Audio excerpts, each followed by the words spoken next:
He was born to wear the crown, but he died with a red-hot poker shoved into his bowels.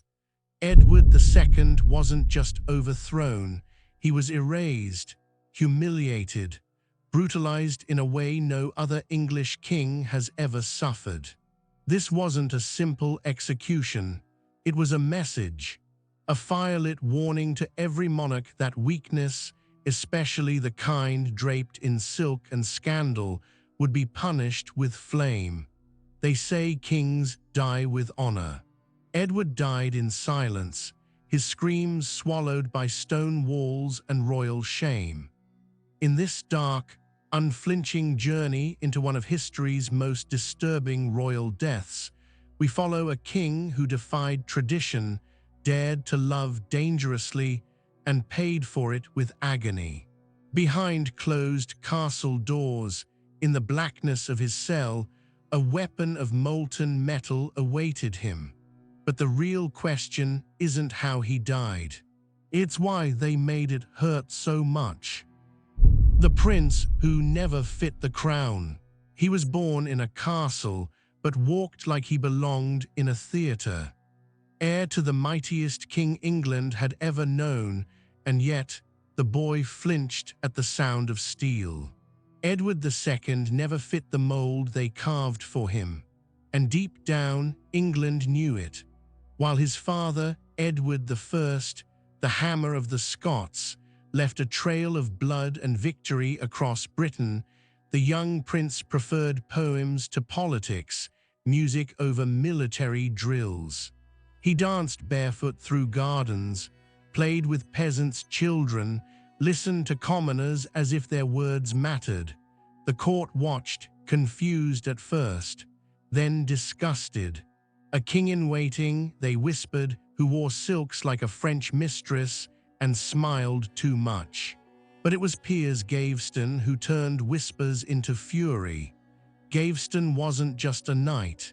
He was the flame to Edward's open heart, bold, arrogant, magnetic. The kind of man who didn't just walk into court, he strutted. Edward adored him, obsessively, publicly. He gifted him land, titles, and privileges normally reserved for blood.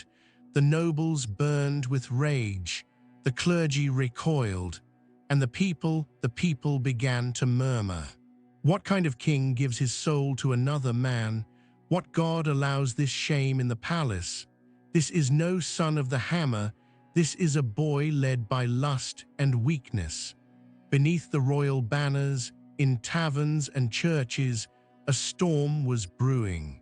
Not one of politics, but of wrath. A moral fury dressed in the robes of religion and tradition. They called it unnatural, they called it cursed. And when the old king died in 1307, that fury found space to grow. Edward II became king, but not the kind the people wanted. They didn't cheer. They watched, tense, tight-lipped, and bitter, waiting, because they believed the heavens had eyes. And that kings who mocked the old ways, who broke the sacred order, would not just fall, they would burn. The crown was his, but so was the judgment. He wore both blindly. What followed next wasn't a scandal, it was a reckoning. And it began with love. Love, scandal, and a crown in peril. A king may survive war. He may outlive famine, rebellion, even plague. But what he cannot survive is isolation, especially the kind he chooses for himself. Edward II didn't just favor Piers Gaveston, he built his world around him. And when the crown finally settled on Edward's brow in 1307, his first royal act wasn't to reward his people, it was to summon back his exiled lover. The message was clear, this wouldn't be a reign of diplomacy or balance, it would be personal, emotional, dangerous. Edward gave Gaveston not just land but authority, a seat beside him, the ear of the king, and worse, a voice louder than the nobility combined. He made him Earl of Cornwall, a title so sacred it was normally reserved for royal blood. It was more than a scandal, it was a provocation. Gaveston strutted through court like he owned it.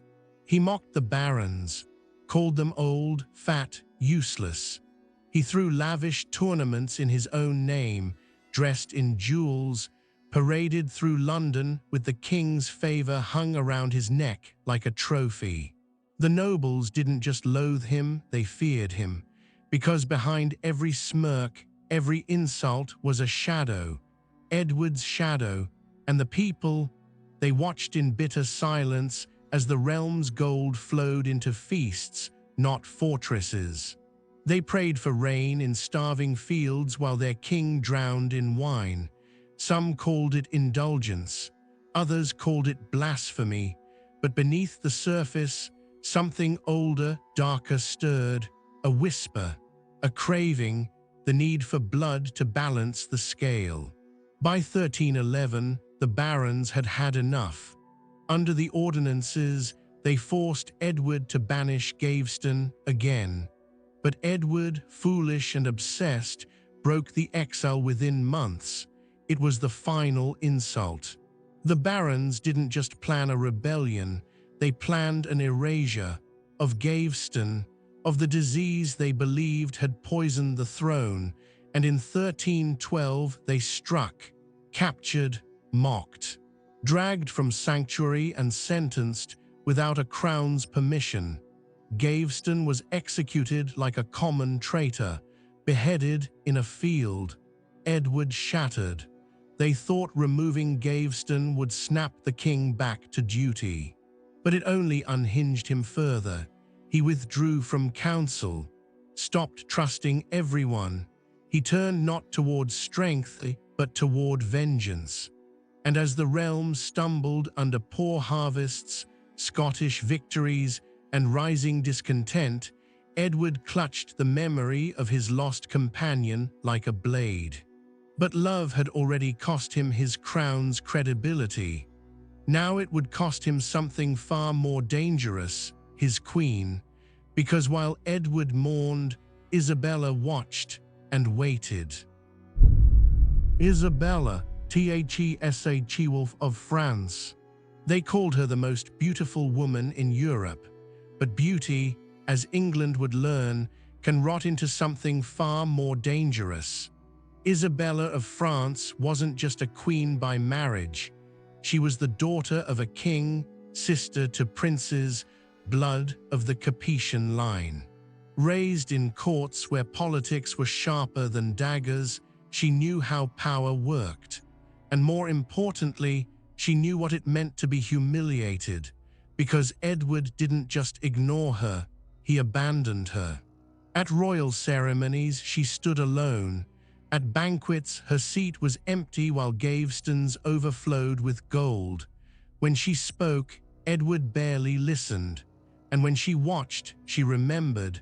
At first, she played her role, the quiet queen, the loyal wife. She gave him a son, smiled in public, endured in silence. But silence is not submission, it is strategy. And Isabella was listening to the court, to the whispers, to the anger rising in the belly of the kingdom. When Gaveston died, some thought she would comfort her husband. She did not. Instead, she watched him break and learned exactly where his cracks were. It wasn't rage that made her dangerous, it was patience. Over the next decade, Isabella waited. Through the wars, the famines, the riots, the humiliating defeats against Scotland, she endured it all. Every mistake Edward made chipped away at his throne and built her opportunity. Then came Hugh Despenser. If Gaveston was a scandal, Despenser was a catastrophe. You see, Edward couldn't live without a favorite, someone to fill the void Gaveston left behind. But Despenser wasn't just a replacement, he was worse. Greedier, crueler, hungrier. He seized land, tortured rivals, and whispered poison into Edward's ear until even loyal nobles turned their backs. And Isabella, she was done waiting. In 1325, she traveled to France under the guise of diplomacy, but she didn't come back. Instead, she forged an alliance, took a lover of her own, Roger Mortimer, a disgraced baron with vengeance burning in his veins. And together they plotted the unthinkable, to return not as queen and exile, but as conquerors. A French army followed her across the Channel. English lords, fed up with Despencer's tyranny and Edward's weakness, welcomed her with open arms. Her return wasn't just a rebellion, it was a reckoning. The humiliated wife, the ignored queen, the woman who had swallowed her pride for years, had come back with a sword. And she would not leave until the man who had scorned her was no longer king. But Isabella wasn't just here to take his crown. She was here to decide how he would die. The fall of a king. Kings don't fall from thrones. They're dragged, beaten, stripped. And Edward II, he didn't just fall, he was unmade. The year was 1326. Isabella and Mortimer crossed the Channel with an army no one expected to follow them, but England was already starving for betrayal. The gates didn't hold. The people didn't resist. The nobles, once Edward's shield, switched sides before the first sword was drawn. He had no allies left, only shadows. Even the wind in his own castles seemed to hiss his name like a curse. Edward fled with Despencer, running not like a king but like a criminal, from one stronghold to another, dragging the weight of a dying reign behind him. But Mortimer was not hunting a man. He was hunting a symbol. A weak, trembling symbol of everything England wanted to forget. They caught him near Wales.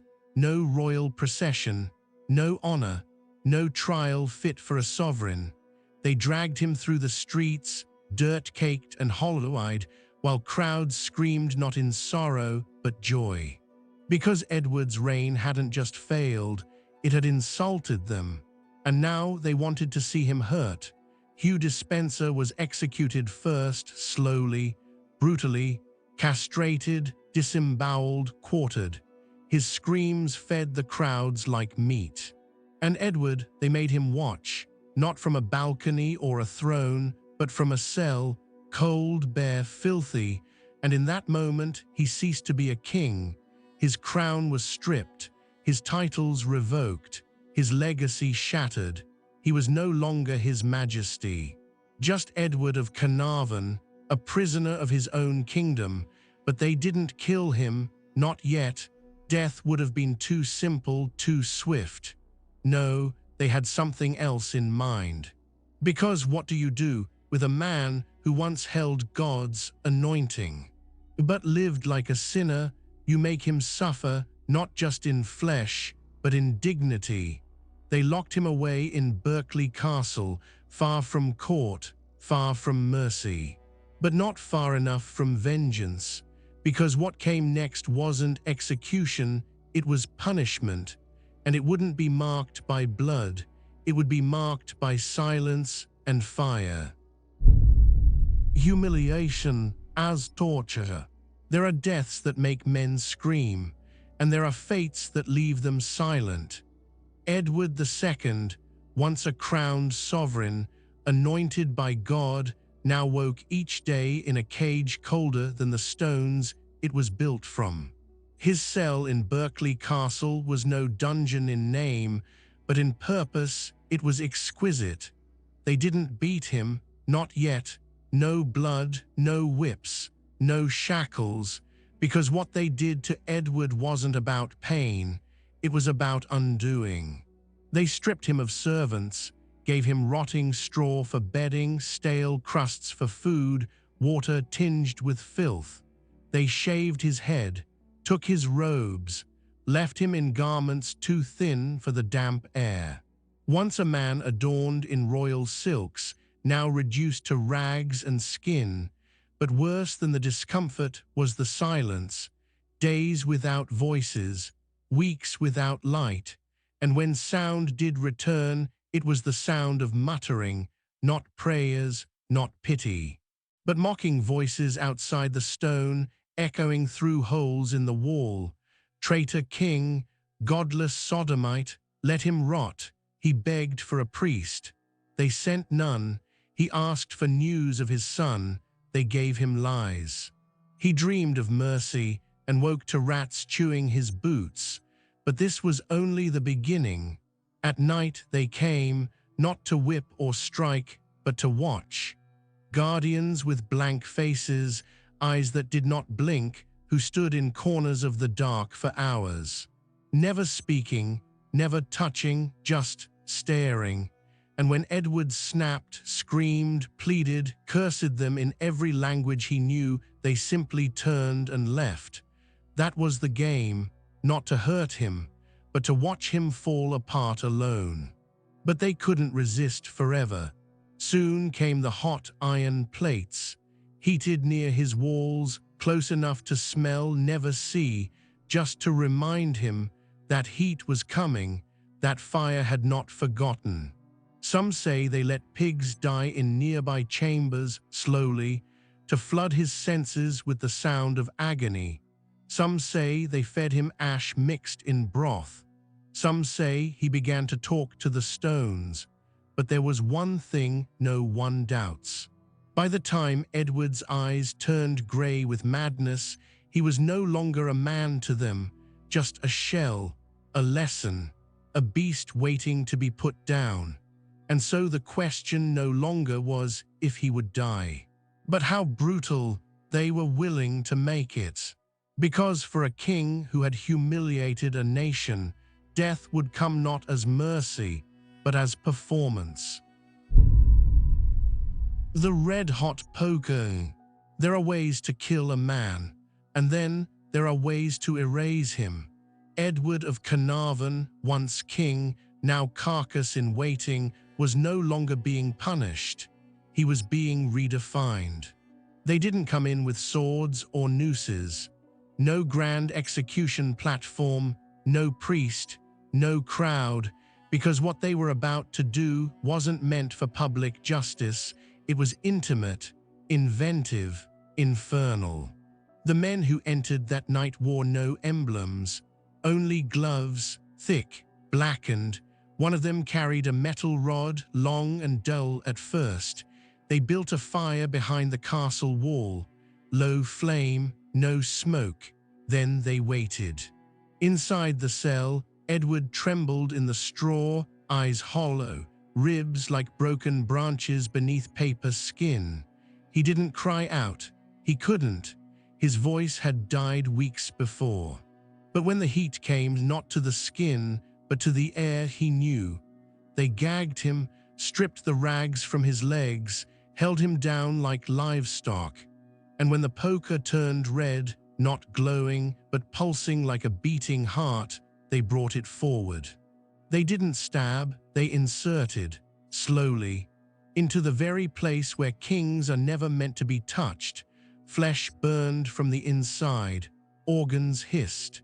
And Edward, the man who had once ruled with royal decree, let out a sound not even hell could echo. His body arched, convulsed, and then went rigid, not dead, not yet, because death to them would have been mercy. What they wanted was obliteration. No blood, no scar, no proof, only a legacy reduced to whispers. A cautionary tale about a king who loved wrong, ruled weak, died hollowed out. And when it was over, when the stench had settled and the screams had ceased, they left him there, not buried, not mourned. Just smoldering silence where a sovereign used to be. And the next morning, when they came to fetch the body, he was cold. But his face wasn't twisted in terror, it was calm. As if, at last, the fire inside him had matched the one the world had forced upon him. Some say it was mercy, Others say it was justice, but the truth, it was a warning, because even kings can burn from within and still leave no smoke. Aftermath, a death too shameful to be true. When a king dies, bells ring, banners drop, the realm mourns. But when Edward II died, England didn't cry, it whispered. His body was buried quietly in Gloucester. No grand state funeral. No royal procession, just dirt, just stone, and a silence that screamed.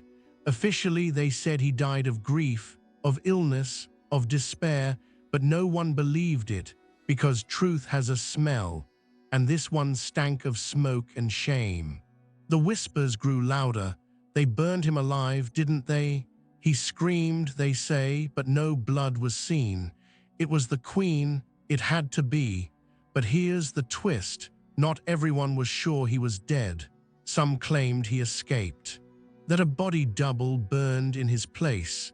That Edward lived on in exile, cloaked, silent, watching his kingdom forget him.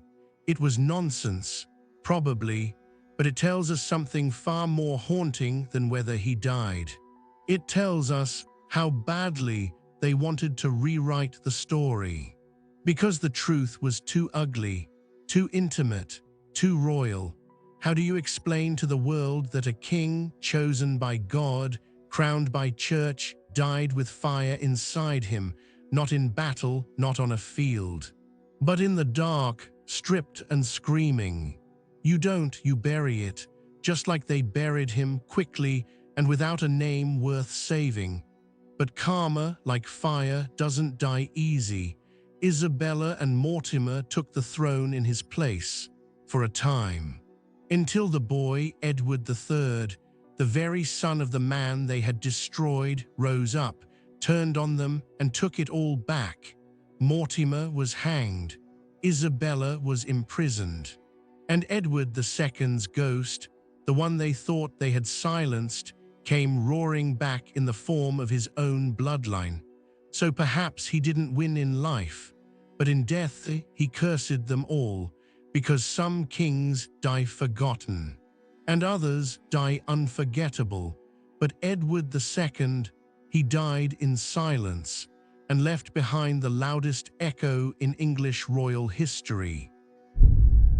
History remembers crowns, but this channel remembers what they paid in blood.